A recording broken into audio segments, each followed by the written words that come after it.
She's a bit dramatic. You Actually. do you. Yeah. Listen, guys, this bit is about being unapologetically you, okay? Hello! Get heart-centered. Everybody has a story. Like, it's a choice. Okay, so Lindsay. Ladies, how to invent. I'm dying. I just saw hashtag fangirling so hard. Guys, we're just such weirdos. That's literally what we do in person. Now you got to see it. It's that weird. So we are recording episode 16 with you guys. So can we tell them behind the scenes what actually really happened? Yes. So episode 16 was supposed to be Allie interviewing Chad and I and Lindsay and Jake. And it was an awesome fucking episode. I'm just going to say that. Like, so fun, full of all kinds of funny stuff. The audio on it was so bad because we were all laughing and interrupting each other. And like, it was a shit show of a call. Like, we couldn't even edit it to make it like listenable. It was so bad.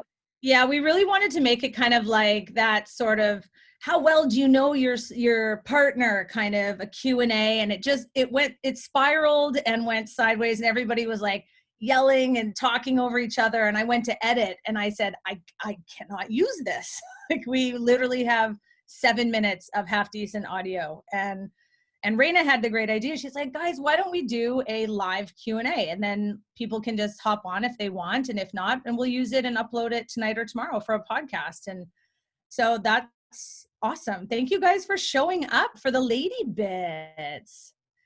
So we thought we would get it kind of started with two things. Number one, if you have a question that you want us to tackle right now, drop it in the chat. But we're going to start also with kind of a general topic that we just wanted to we'll go kind of in a round robin. Lindsay, maybe you can speak to it first, Raina, and then I'll close it out, and then we'll answer any questions that you guys have. But this coming up weekend, Feb 1st. So a lot of people, you're kind of on your game, and then all of a sudden it falls apart. So what can you do if things fall apart? How do you not be hard on yourself? How do we keep our vision that we had so fiercely for 2020 and Jan 1st? How do we keep that fire lit? And so let's say you fell off the wagon. It's now February. Linz, you go first. Let's motivate us. How do we get back on track with anything in life? So all those big lofty goals that we had, how do we switch them back? My ADHD. I was reading that. I was reading something in the thread. Okay, teacher, repeat the question one more time. Basically, like, let's just start with something nice and simple. It's going to be Feb 1st, Linz. Let's say that people have kind of fallen off the wagon. You have no idea the resolutions, goals. We charged into 2020. How do you not be hard on yourself come February 1st if things aren't going as planned? Okay, you do this. Take a deep breath, guys. Do it with me. Take a deep breath. Whatever you're doing right now. I know that your brain is like, I don't know how to take deep breaths. I have anxiety. I have depression. That's fine. Forget about all of that for just a second. And I just want you to just hear some voice. Okay. Close your eyes and just take a deep breath. Just in through your nose and out through your mouth. Okay, do it again.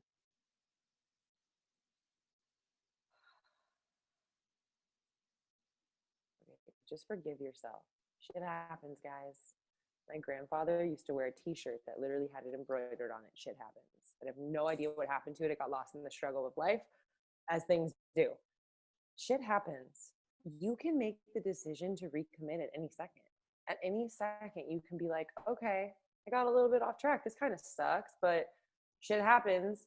Why don't I not perpetuate this for another day? Why don't I not continue this, right? Because then what happens is you get into the cycle of, tomorrow. It's like not, I'll use not working out for people. For me, it's like not showering, but for people, it's not working out, okay?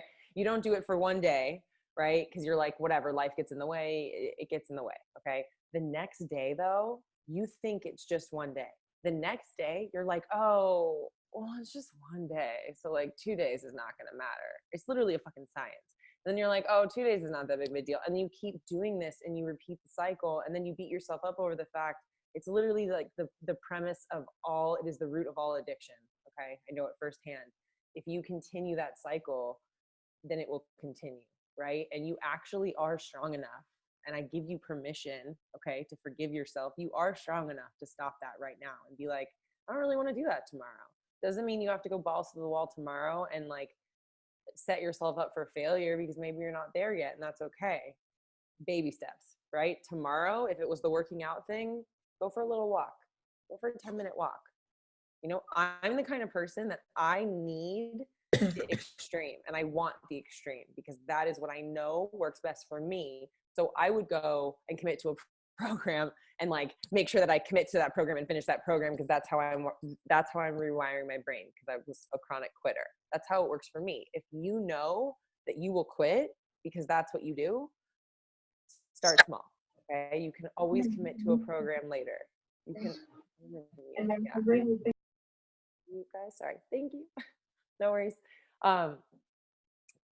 Yeah, just start small. Don't get too ahead of yourself, and know that you can always, you can always take on more later. Yeah, Raina, what's your thought? Well, I had some audio issues, and then I caught the last of Lindsay's. So I'm going to say ditto to exactly what Lindsay said, but also, I don't know. I feel like we're talking a lot about like health and nutrition. Are we not? Fitness, nutrition, like your own journey, maybe? Or is it like anything? How to recommit?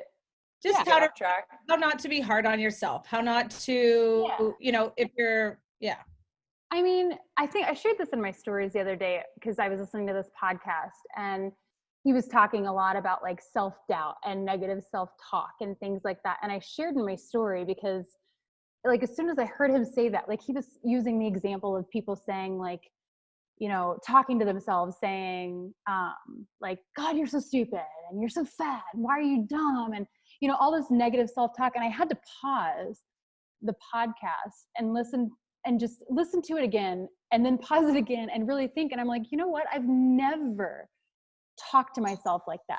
Like I've never talked to myself and called myself stupid, or said that I was fat or ugly, or you're so dumb, or why'd you fuck up that date, or, any of that kind of stuff. And when I said that and shared that, so many people commented back saying, oh my God, like how do you get to that spot? Because all I do is talk down to myself and talk negative about myself. And it was mind blowing to me how many people admitted that they do that kind of thing. And I think honestly, I think it comes down to personal development. I know we talk a lot about that in our jobs that we're in, but, really surrounding yourself with people that lift you up and a community that lifts you up, and reading things and listening to things. Like, I think that, like you've heard the quote, whoever you surround yourself with, like that's who you become. I think it's the same with what you watch and what you listen to and who you're following on social media and all of those things. So I don't know if I really have any advice other than just to keep whatever your goal is, just like keep it bright and front and center and focused on that nonstop. Because I think of my health and fitness journey, and it's, I know how good it feels to be healthy, and I know how good it feels to be on track. And if it's something that you do struggle with, in any way, shape, or form, even when we talk about binge eating in a little bit, like take it one step at a time. Like it doesn't have to be a dramatic change that you commit to. It can be like cutting out one thing or committing to one thing just to find yourself in a spot where you can actually stick to something and commit to something. Yeah, I mean, I think that I'm a bit of the opposite to Raina, where I have spoken absolutely terribly to myself. As a mother, I have shamed myself, filled myself with guilt. As a binge eater, I have worried and questioned why I can't stop it sometimes, why, I think that self-talk is exactly what they say. Would you say that to your friend? And I go, no, but I still say it to myself because we are our hardest critic. And I think that that's part human nature. And I think that it's a lifelong battle. So the one thing that I've learned is just to be gentle. So when I plowed into 2020 on Jan 1st, I had very lofty, big things. And I can honestly tell you, I'm hitting about 80%. And I'm right now going to celebrate the hell out of 80%. And there's 20% that I have fallen off the wagon with. And that's okay. Because I'm still batting and I'm very proud of myself for hitting those things. Now, I'm also going to pivot. I'm going to start to pivot on the things that 20% is not aligning with. Because those things are the ones that probably are the hardest for me and the things that I am still battling with. And the number one thing I'm going to do is ask for help. And I'm going to reach out to the people that I feel I truly challenge you to find the people in your life that you respect enough to give you the honest deal, right? And when you get the honest deal, sometimes it normalizes and makes you realize that you can strive for more. To have cheerleaders behind you, whether it's a friend, a partner, a parent, a sibling, that's amazing. Now, if you have no one, then you have to go back and be committed to it on your own, because you deserve more and you demand more from yourself. And if I just make it to lunchtime, that's pretty good. So why don't we go through some of these? I love these questions, guys. The chat box is going crazy. So let's go from Nikki. How did you get over the fear of confronting and accepting your real self? How did you start having hard conversations with your partners and spouse? Lindsay, that's you, baby. Real, my middle name. Okay, so where do I start? Guys, I started with personal development. They used to call it self-help books. Not ashamed to say that. And I couldn't afford it at first, but I knew that there were people that I looked up to, that I watched on the internet, that I just followed, inspirational people, influencers, right? That's what they're called. I don't really like that word, but that's what they're called. So I started following influencers and I was like, they talk about authors, they talk about books. And then a lot of the people that I looked up to happened to also write books. I was like, this is an interesting phenomenon that the people that I find really interesting, talk about their feelings and they're really aware of their feelings. And I was, how do I say this appropriately?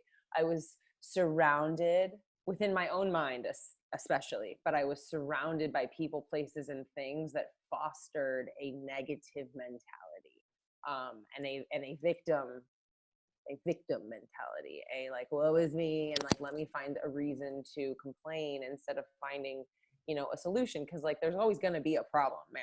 Life's always going to show up and throw, shit happens, like I said, it's always going to throw some stuff at you. So how do you respond instead of react? And I grew up reacting, and I grew up raised to react. That's all I knew.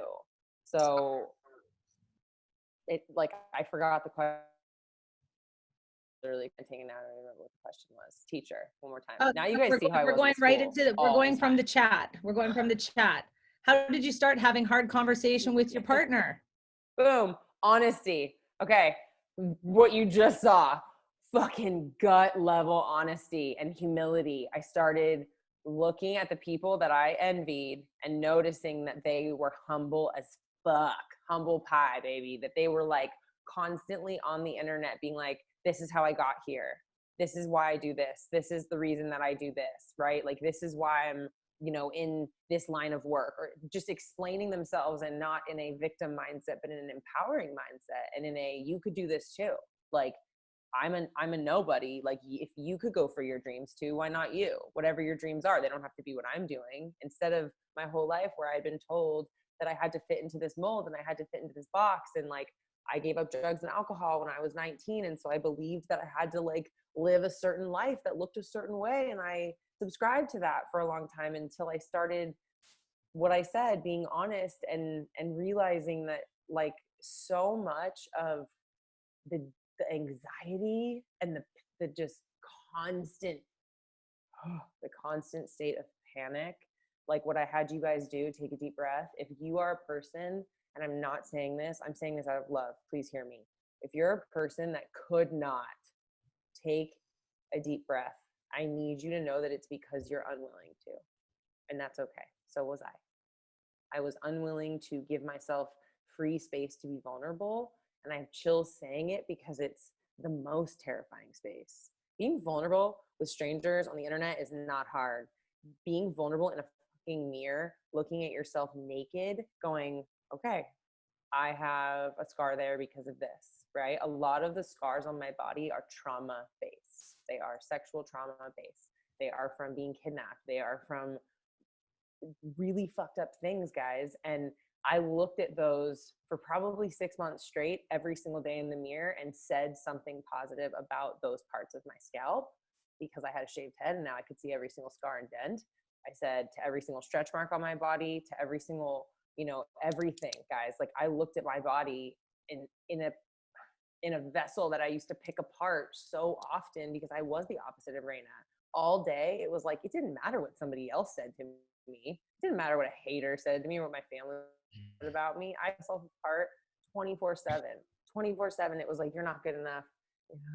You know, you're going to go back to this, or you're not good enough because of that, or like, you deserve to be with somebody that beats you. You do not deserve to be with somebody that treats you with respect. Like, all of it. Blows my And mind.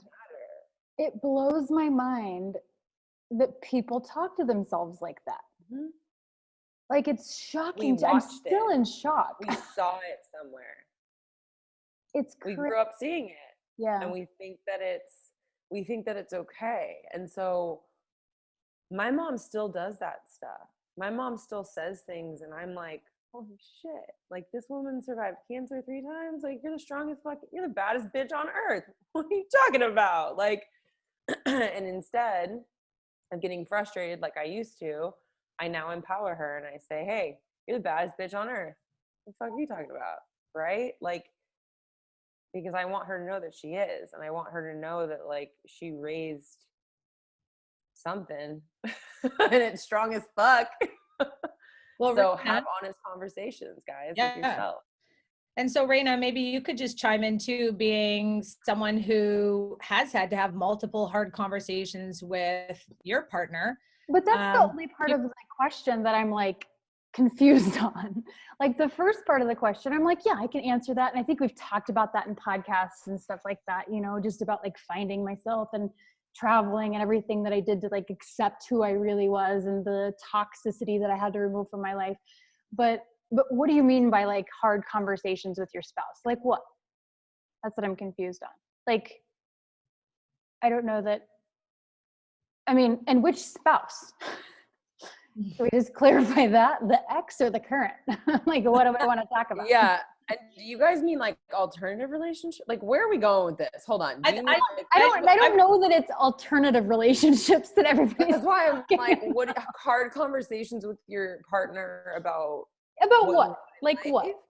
I would assume by reading the question, and Nikki, you could unmute, and if you wanted to chime in, I'm just kind of piecing this puzzle together, but by her saying, how did you start hard conversations with your partner or spouse, I would assume she means, how do you start talking about anything that is a difficult subject that maybe makes you feel nervous, insecure?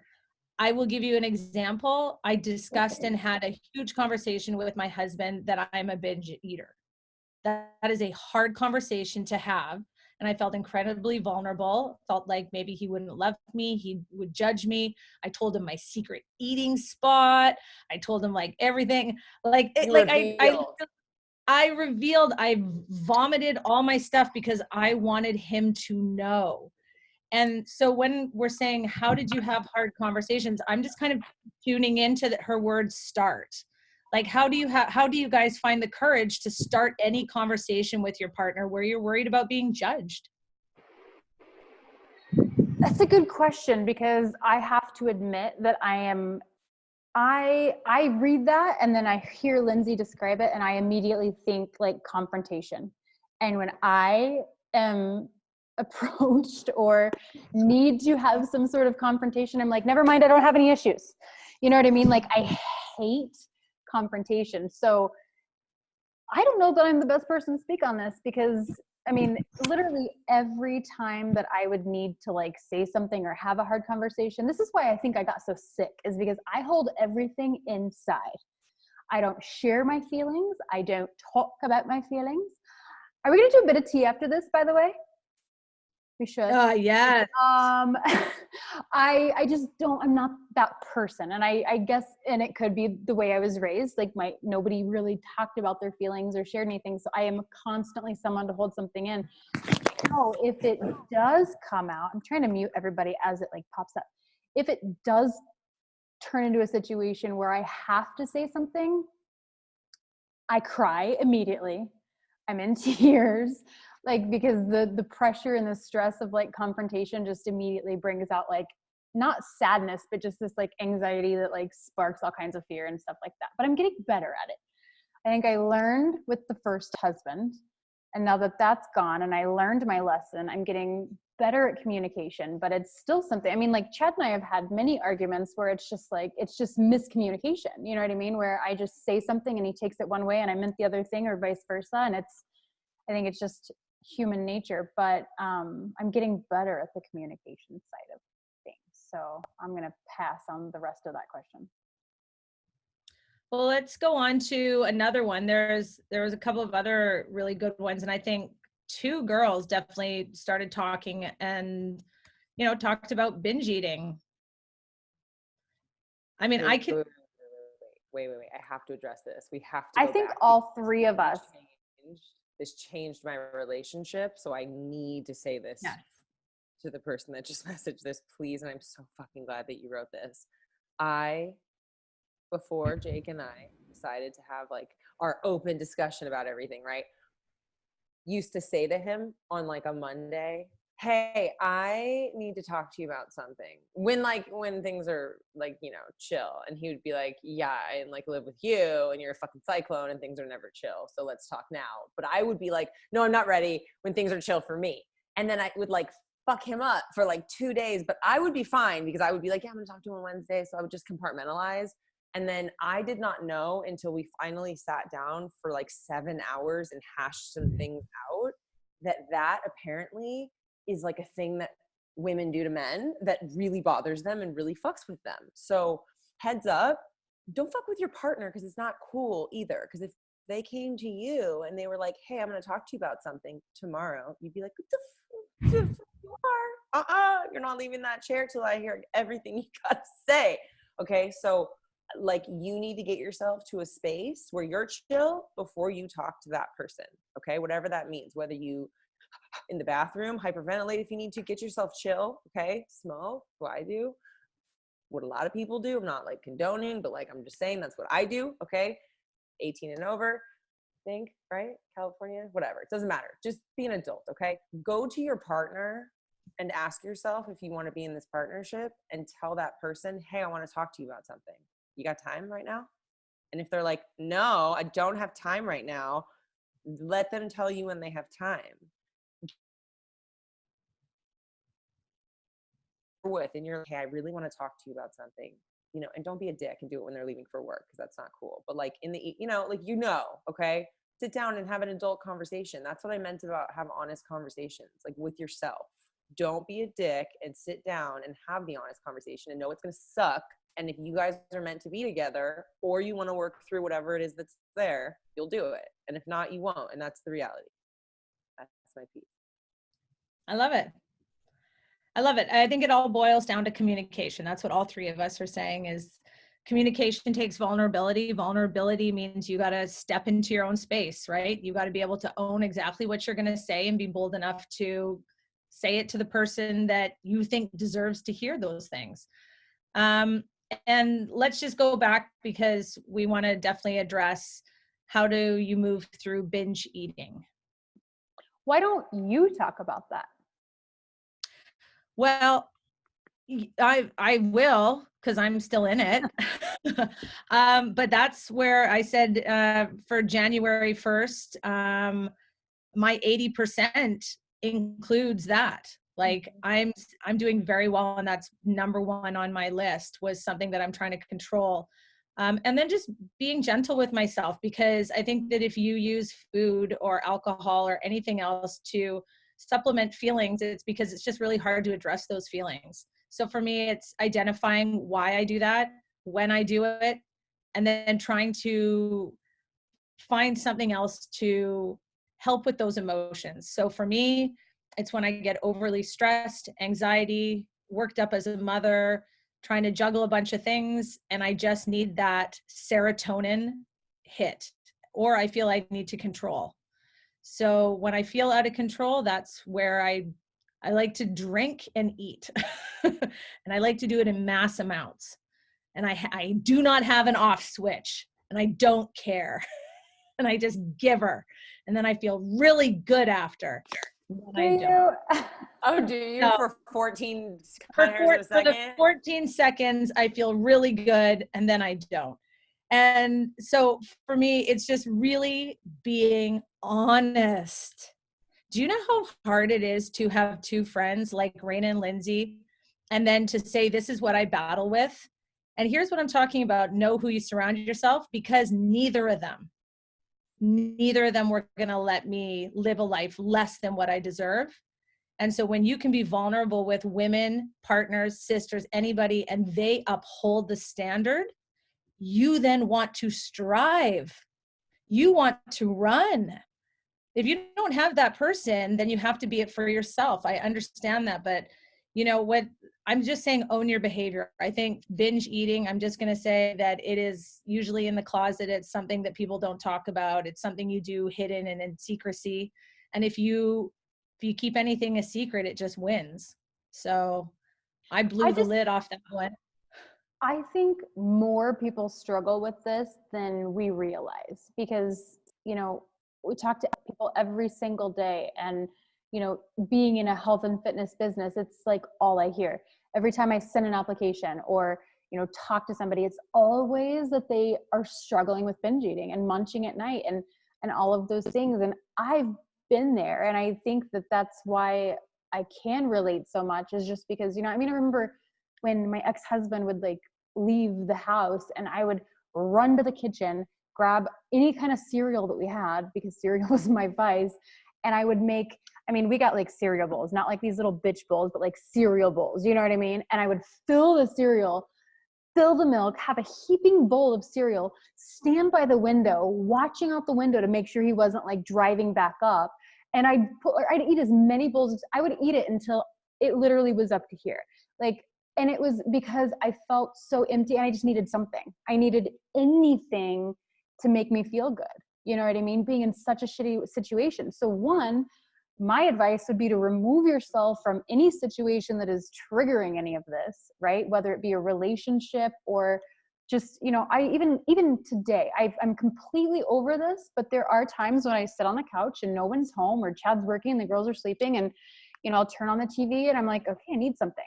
You know what I mean? I need something in my hands. And so it's like, grab a piece of gum, go brush your teeth, go to bed. Like, it's 8 o'clock. It's fine. Go lay in bed. I'm not going to bring chips into bed and eat in bed. You know what I mean? Like, just recognizing, I think, when you have those habits or feel those tendencies coming up, doing something, anything else has helped me a ton.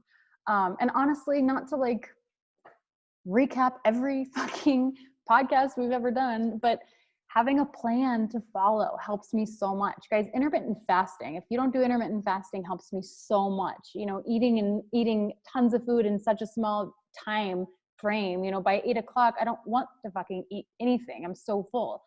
So just, I mean, I don't know, little tips and tools and tricks like that are things that I've just learned to kind of develop through beating that, because I did it too. I did all of it. And I don't think it's an easy thing to overcome, especially because we have such an emotional attachment to the act of doing that.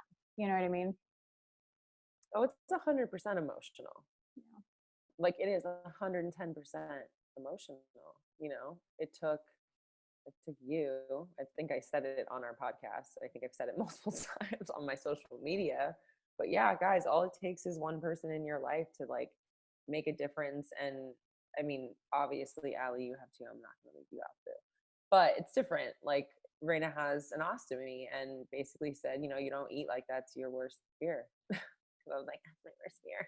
My worst fear. Well, the situation, and I don't know that we actually shared it, because I do want to talk about it. Like, when they came to Denver, you know, they were in an Airbnb because my place now isn't big enough. And so they were, every night we'd record, and then they'd go back to the house, and then the next morning they'd come over and we'd work out. And every morning I would hear about the binging that went on, like the massive binging that went. And guys, this was like over Thanksgiving. This was like We were recently. talking about it like it was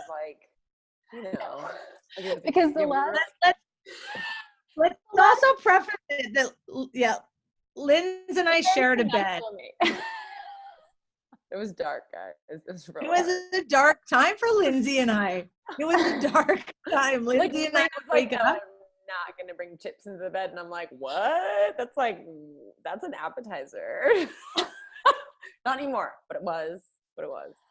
But I remember Lindsay saying, I don't even remember exactly how it went, but you said something about like sharing your fears. Like, and you were like, one of my fears is having an ostomy. And I'm pretty sure I said something along the lines of, well, you don't eat like that's your fear. No, I said because my only fear is having an ostomy. My only fear, my only fear is having an ostomy, even though I'm like the most open about poop. Like you'd think that I would like be excited, right? No, I said my only fear, and you like knee jerk, didn't hesitate. And this is the kind of friend that I want in my life. Did not even bat a fucking eye. She went, you don't fucking eat like that. And I just remember seeing Lindsay's face being like, oh. Like, I was like, fuck me. Did I say that out loud? But it's like, I 100% believe that the reason I have an ostomy is because of my eating disorders, because of the extreme that I went to when I competed. Like every habit that I have had with food, I am 100% sold on the fact that I believe that that's why I have ulcerative colitis and an ostomy. And so hearing her say that, and then knowing that she was going to go back at night and binge on all of this food, I'm like, I'm not going to allow that. I will not allow one of my best friends to poison herself and kill herself, because that's what they were doing.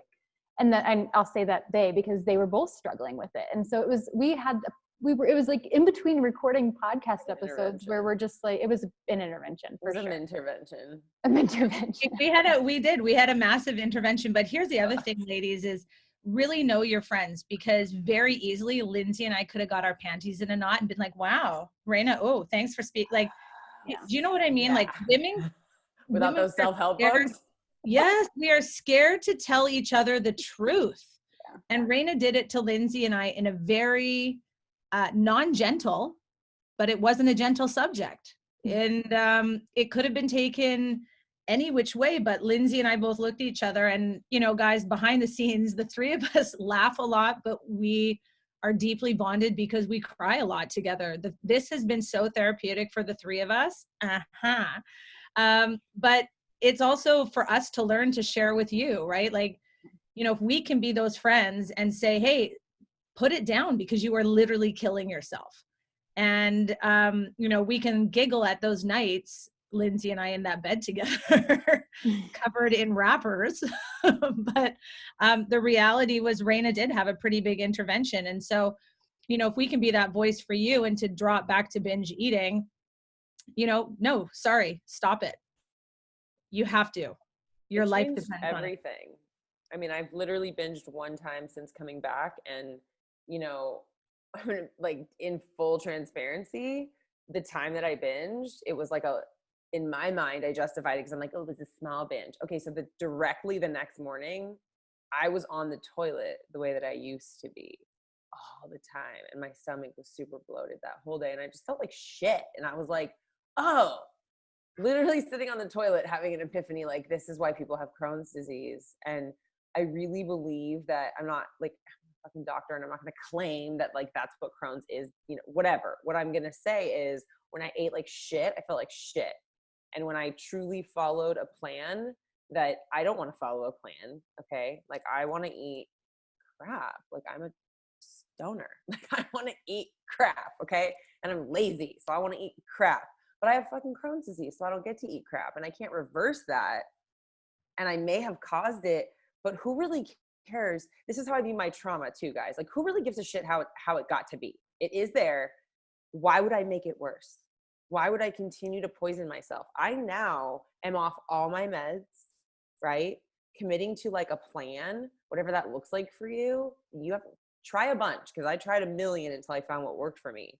But committing to that plan and having an outline and like still deviating slightly because I'm me, has saved my life. I'm off of all my medications. I don't take biologics. I used to take like 26 different pills, all TNF blockers and immune suppress, autoimmune fucking, you know what I'm talking about. Okay, they're all immune suppressive therapies. And I'm not telling you to get off your meds. Obviously, talk to a doctor, but there are so many symptoms that can be controlled through diet and exercise. And I don't mean diet by restrictive, I mean like nutrition and exercise. You know, it just figure out what works for you. My body does not like to break down animals, so I stopped eating animals. It sucks. I would love to eat some bacon. That sucks. I love You know animals. what? It is what it Love is. animal. Listen to your body, right? In her body, we eat the exact, me and Raina, it's so funny. We eat the Hilarious. exact opposite. Like if we go to a restaurant, I'm like, yeah, I'll take all her vegetables. And I'm like, Have her all meat the and cheese, her meat and cheese, I'll take her meat and cheese. Like plate swap. I love it. I mean, I'm not going to say it's a choice, but I think that a lot of issues around eating habits are really just a decision that we have to make. And if it's a hard decision, it's because you're not, it's almost like, you know, you haven't hit rock bottom enough. You know what I mean? Like there has to be something, I think, that happens that makes you, and it's that's so sad to have that it has to be that way. But I think a lot of people, no one really takes their health seriously until you have to. That's just it's the world that we live in. People are conditioned, unfortunately, to just be okay with the status quo. So then when something like huge happens, they're like, well, fuck, I just had a heart attack. Maybe I should watch things now. And it's like, okay, how about you like, I don't know, look at all the signs that your body was giving you before. Like every test, guys, that I've ever done, like an actual test at a doctor's office, says that I am completely fine with gluten. Okay, trust and believe that Lindsay motherfucking Ross has tried to eat gluten because I'm like, well, the test says so I can eat the gluten. And like, trust me, I want to eat all the bread. So I'm going to figure it out. I've tried every bread possible. Every time I have gluten of any kind, my body bloats and I throw up. Why the fuck am I going to believe a doctor and not my body? Got a second opinion. Test showed the same thing. I listen to my body. Listen to your body. Get in touch with yourself. I know that you're probably like, I can't trust my body. I had so much and have, right? So much trauma in my life and Crohn's. So I was like, well, I can't trust my gut because it's disease. Stop disconnecting from yourself, mama. You can totally trust your gut. It's sitting with you right now. Are you dead? No, you can trust your gut. Is it digesting all the food? Have you taken a shit today? You can trust your gut. Get out of your head. I love that. Raina, do you have a little something for us, like a little bow tie? no. But hold on for real. Are we done right now? Well, we're at 42 minutes. Fine. I mean, what question are we using? Do you have a question you want me to use? Does anybody have a question for the bit? Well, we didn't. There's still a couple questions in the chat. Like, What? yeah. I'm gonna butcher your name. Is it Charisse? Yes. Never mind. Charisse asked, "What's your favorite?" Maybe we already answered this. What's your favorite way to get out of negative headspace when you are in the moment of overwhelm, or how do you recognize that you are about to have an episode of anxiety, panic, depression, and stop it before it gets bad? How do you recognize your triggers? It's a good one. It's a good one. This whole like, I never really, like, I didn't hear the word triggers until like we started this podcast. Because because of Lindsay, because every time I'd say something, she's like, oh, so you're triggered. And I'm like, what the fuck does that even like mean? You know, but I've like heard it sound, oh, now Chad says it all the time too. And I'm like, when did all this like triggering happen? But I just want to share one little story because it was very eye-opening to me. It was very, I cried a lot. Okay. But being single for like almost 3 years and running a business on my own, I developed this very like alpha personality, right?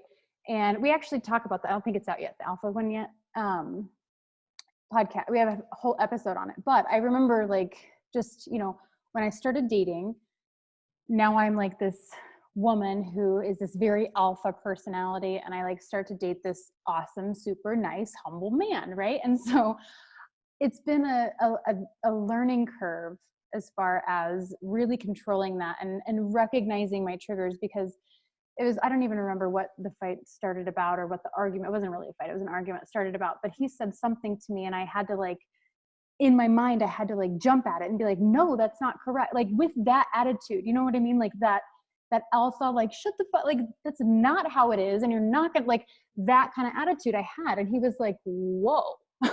He literally in the middle of a fight was like, where is this coming from? And digging down into all of the, like during that argument, I was like, he had said something like questioning something that I knew. And I think it had to do with nutrition, which again, very passionate about these topics, but he was like questioning something. And, you know, digging down into that fight and like talking it out with him, I realized that like him questioning me triggered me to have this like defense mode because of my job and because of social media, because, you know, being on social media and being so on social media and so out there and in the public eye, it's like I'm sharing every single thing. And so the second someone talks shit or, you know, questions or is like, that's not true or whatever all of these people on Instagram, you know, say all of the time, I immediately am in this mode of like defense, right? Of having to stand up for myself and stand up for what I know and what I've researched and that kind of thing. And so immediately when he questioned me, I was like, you're fucking wrong, you know, and approaching him with that sort of thing. And so that was like a huge thing that triggered me to where, you know, I now have to like, real life isn't Instagram. Real life is not the conversations that I'm having on Instagram. And I really had like, I was Googling like how to not be so alpha. You know what I mean? Like how do I tame my alphaness now that I have a boyfriend? But it was just interesting in that moment, really recognizing that trigger and recognizing where it came from. And I think, you know, once that happens, I think it only is going to happen a couple times before you really realize what it's coming from and what's stemming. You know what I mean? Does that make sense at all? Like you're going to recognize quickly, I feel like, based on your reactions and how you take certain situations, what it's coming from and what triggers you have. But I don't know where I was going with that other than just sharing that story, because it was like one main thing that happened where I was like, oh, well, like anybody that has to like, like questions me, I'm like, the fuck, you know, because I'm having to do that so much on social media. So it was really hard for me to like separate real life and Instagram and kind of take a step back and realize that that was like a huge trigger for me. And Raina, maybe do you want to just kind of lead into, Jessica has a question and it kind of goes alongside. Raina, how do you help your girls get through the drama that is girls at school, judging poor comments? She has a daughter who's 11 who deals with so many horrible comments. I just think that this kind of links up nicely with what you're just talking about. It does. This is a really struggle bus one for me also. I don't know how much to share, but like prior to them being in school, Ella just turned 12, but I pulled them from school because she was going through a lot of bullying, like coming home crying. After our divorce, it was like really hard. And she's kind of like me, like she doesn't voice anything, holds everything in. So we had 2 instances with her where she had ran away. Like 911 was called, like couldn't find, like 2 instances where she ran away. And then before I pulled her from school, I found out that she was cutting herself. So it was like, I had no choice but to like grab them and pull them from school. And so, you know, we spent a year homeschooling, and then we all got to the point where it was like, I needed my routine back. They needed to socialize, right? They were like desperate to like talk to kids their own age. So I had a lot of like just hesitation and stress and kind of anxiety going into putting them back into public school. But you know, I think that a lot of what they go through can be helped by how we talk to them and how we are with them at home. You know, I try to spend, Kinsey's passed on the couch right now and Ella's upstairs, but I try to spend as much time as I can with them and just, you know, they're young girls, like, and yours is 11, like they need to hear how beautiful they are, and they need to hear how smart they are, and they need to hear how funny they are, and they need to hear all of these compliments. And so I put them into this school We actually got placed at a different school where they are they don't fit in completely. And it's been very challenging. And there have been a lot of already like negative things being said to them and stuff like that. And I'm just coming to the realization that this is just public school. This is kids nowadays. And it's really, really fucking sad. But as soon as they get on the car, I ask them how their day was and I let them let it out and I talk to them and do it's so hard sometimes to not be like, who the fuck was it and what they say and where do they live? You know what I mean? And like wanting to beat the shit out of an 11-year-old and doing everything you can in your power to just be positive in that situation. I don't know. It's helped them a lot, I think, to get them plugged into other things. Like they're doing clubs after school and they're doing things like that really do lift them up and make them happy. And I think that helps. Outside of that, I don't really, it's just us making up for the lack of what they're getting at school, you know, like us being able to talk to them and like Kinsey's I put her in hip hop and like she has a couple of friends that she's developed at this new school, but she talks more to this girl at hip hop class than she does with the girls at school. You know what I mean? Just because they have more things in common and they're not talking shit to one another and they don't see each other 5 days a week for 8 hours a day. And it just, school now is so much different than when I was in school. And it probably doesn't help that, you know, my school was the smallest school in America and I was not exposed to a lot of things, but it's scary and it's mind blowing what is going on in schools today. So I don't know that was even advice other than to just hang in there and they'll be 35 soon and they'll have all their shit together. I think. I'm 35. Maybe. But you're saying they're going to be me soon. Maybe. Oh. I know. Maybe. Yeah, I am not a perfect parent by any means. And I'll never claim to be. I think I struggle more than a lot of people do just because I am so independent and I did have kids when I didn't plan it, you know what I mean? And so it's all kind of been just a big learning experience for sure. Is that good enough answer for you, Allie? Yeah. I mean, you guys, you are in, I'm kids. I'm in the front line, guys. I'm a high school theater teacher. So I deal with it all. I see it all. I hear it all. My heart breaks for kids. And like I kind of wrote in the chat, the number one thing is keeping them involved, trying to find their community, whatever they are showing you, they are passionate about, cheer them on and get them with that same like-minded child. Anytime I've talked to Raina about her teens, getting them involved in hip hop, great, keep it going. Whatever they love, keep pushing it. Find a new class, find the people. Who's this girl she's talking to? Invite her over. Allie was a huge help through all of this because, there was a day, for instance, where I was in the bathroom floor crying and she FaceTimed me and I'm just like at the point of crying where my breath is just being taken away because I was so stressed and mad and just so many emotions that come along with being a parent. And I think, as a mom, we tend to hold a lot of this stuff in and we don't have a lot of people that we can talk to about it. And so, I'm an open book and I'm here if you ever want to chat. And Allie works with kids all day long and is definitely as soon as stuff was going on, she was the first person I thought of to, ask advice and just chat with, just to get direction. Because none of us know what the fuck we're doing, believe it or not. And if the one thing that's crazy about teenagers, 13 to 18, every single one of them is going to get bullied. Mm-hmm. Every single one of them is going to feel shitty and depressed and low. That is the roller coaster that is the teen years. There is no. Well, and I've just seen too many I shouldn't have watched 13 Reasons Why. Oh, I just want to say that. No, I talk about that all the time to Chad, and I'm like, that show just completely and totally fucked me up because I'm itching right here, so I'm red.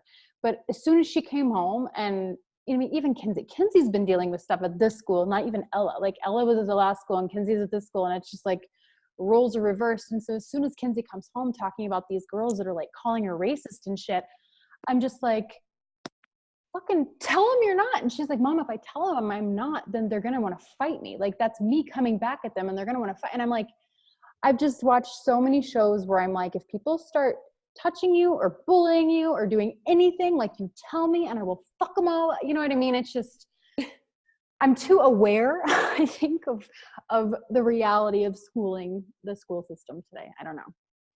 It was so heartbreaking. I was like, I mean, it made me sick to my stomach Why for do you days. guys watch that stuff? Sad porn. It's sad porn. Dude. Stop watching sad I porn. know. But what's fucked up is it's realistic sad porn. Like, it's know. things that can actually happen. And it's things that do like, these It's things that do happen. it's things that do happen. Yeah. And that's what's so fucked up about it. So all I'm doing is like picturing my kids in this school where all of the shit's going on. And I'm like, oh my God, hold me back. Mama going in, you know, it's just like, it's crazy. It's crazy. Yeah. I mean, the 13 to 18, it's a wild ride. And when I sit with parents and parent teacher, I go, just hold on, baby. Just hold on. No teen makes it through unscathed. Yeah. Okay. So it's normal. Doesn't make it right, but it's normal. And that's such a harsh thing to say, but it's normal. Well, and I want to give you the other side of it because I was in, like, I'm sitting back here and I'm like, don't say it, don't say it, don't say it. Like, I was the bully. Okay. Yeah. So the fucked up shit that was going on in my house. I'm not saying that it's okay that I was That's bully it. and that it gives me carte blanche to touch people. But what I'm saying is, how come I think it's way better now? I mean, I know it is. I know it's way better now than it ever was, where the second a kid starts acting up in school, they're like, well, what the fuck's going on at home? But like, when I was a kid, that wasn't a thing. Like, nobody asked me fucking questions, and like, don't ask, don't tell. So it was like, I thought nobody would believe me even if I did tell, right? And we kind of make our kids think that. Yeah. So there's a reason I don't have kids, guys. Like, just give your kids a safe space to talk to you so that they do come home and they say, hey, this is what's up. Like, Raina's kids knew that they could be like, what the fuck is going on here?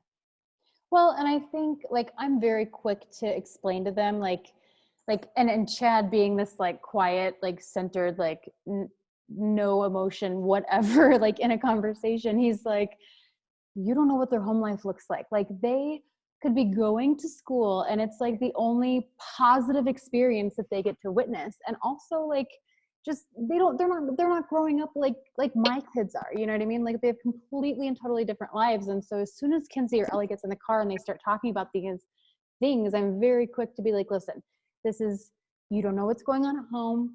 It could be insecurity. It's probably it's jealousy a little bit. Like, there are so many things behind why these kids are acting the way they do. And so I'm just trying to remind them of those before anything else, you know? So, I don't know. Parenting, guys. Hashtag hard. Hashtag hard. Hashtag team no kids. Hashtag wine. Yeah, we do have a motherhood episode coming up quick, I think, right? Yes. Yeah, and it's really good. Oh, We actually dig really deep into that one. It's fun. Yeah. What's so good about that episode coming up is we had Raina, who had kids young. I had kids oldish. Super old. Super old. We had our friend Amanda, who is partnered up but is kind of on the fence, and then Lindsay, who has said no kids. And it's interesting through our conversations to see where everybody's thoughts are on motherhood and how certain people's perspectives were starting to shift. So very interesting. It is interesting. Do we want to have Let's a little do a bit of tea, but I don't have a question for anyone. Let's go. One big bold question, ladies. We'll shout you out. Let's get a bit of tea. You get some Lady Bits swag for answering. Any bit of tea. Jot it down. Make it light, make it fluffy. Yeah. Anything you Something want. fun. Anything Who has else? a question? So funny. I'm like, make it serious. Serena's like, make it light. I hate it. No. And I'm like, No, I serious. hate the serious question. Make it serious. Yes. We like the bit of tea to be light and fluffy. Says sometimes. Oh, here we go. Yes. Perfect. Shirley. What's your favorite cocktail dessert treat? All of the above. Can we answer three? Want three of them? Anything with weed in it. I was just gonna say, let's let Lindsay first. Okay, Lindsay. Yeah. What's your I have favorite? gummies. I have to go eat those. What? Wine or beer or weed? No alcohol for me. No, thank you. What is the What- wildest Was that your answer? Was that your answer? Was weed? weed? Okay, Weed, that was anything her with answer. My favorite, I'm going to answer each. My favorite cocktail. I love tequila. Tequila is my drink if I do drink. My favorite dessert is cheesecake. Any kind of cheesecake. It has to be good cheesecake. Like no like hotel cheesecake. Like good fucking cheesecake. Treat and that is the same thing, I think. So that's mine. Yeah, cocktail, tequila on the rocks. Duh. Dessert, home baked goods, like just Like stuff like special brownies. yeah, special brownies. that I bring No, her. I you know, started reading the questions. That's why I was like, wine or beer? No alcohol. I just bring her the weed that I eat. Allie's answer is also weed. Yeah, Go Canada. Go Canada. And the wildest thing you guys have done together, stay tuned. Oh, just I wait. hate you guys. Yeah, I just hate wait. you guys. Stay tuned. Okay, this is not going to be fun. Listen, the lady bits are going to be separated after February. I can tell already. You know, My birthday is on February 10th, and we're going to be in LA recording. And these together. they think they're going to plan something super Listen, extreme, and I'm I've like, already said no multiple times to myself when I've been like, oh, Allie and Lindsay would really like that. Raina would not like that. Next, Allie and Lindsay would really like that. Raina might like, no, Raina won't like that. Next. So like me and Allie have a bunch of things that we want to do. I have no idea what this bitch wants to do though. Although, it's like, just take me for food and a tattoo. yeah, that all is going to happen, obviously. Steak and a tattoo. But it was so funny when I think it was a couple trips ago, I came to visit Raina and I was like, you know, we got to do something. You and I like really like, we got to have memories. But I was like, let's freaking book skydiving. Let's you and I jump out of a plane. And Raina was like, it's a Tuesday. And I'm like, what? I'm not going to skydive on a fucking Tuesday afternoon. Who are you, Allie? but then Raina, you did hum and haw about it. And I pushed it a bit. And then you were like, okay.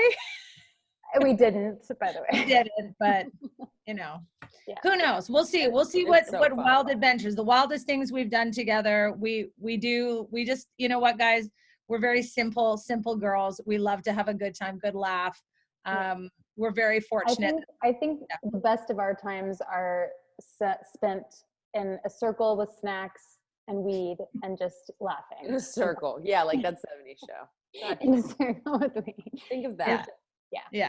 Fact. Circle of trust, guys. Yes. Circle of trust. Smoke circle. You got it, Sarah. Yeah, you get it. See, you know. Yeah. So, but you guys, thank you so much for hopping on. We're going to use this as a podcast. We wanted you guys to be a part of it because it's all about community.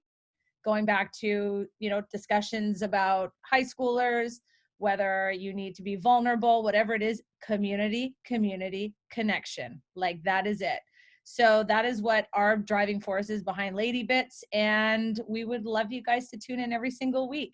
And if you can take a picture, share it on social media, say hi to everybody, say I was on with these girls, check them out because we love you. Dexter's even saying hi. Hi to everybody.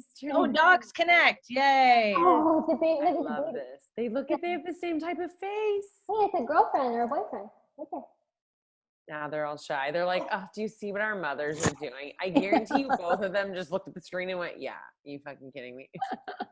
They're like, why are our moms doing this to humans? You guys suck. Thank you guys so much for tuning in. Guys. Thank you for your questions and your vulnerability. We appreciate it. And, you know, till next time, take care of those bits. Bye, guys.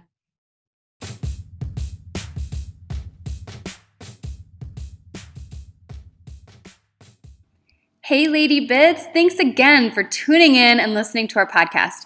The way this community really grows and supports one another is simply by word of mouth. We would really appreciate it if you could head over and rate and review our podcast on iTunes, then go check out our social media platforms like Instagram, Facebook, Twitter, and YouTube, and go like, share, comment, and subscribe to all of it.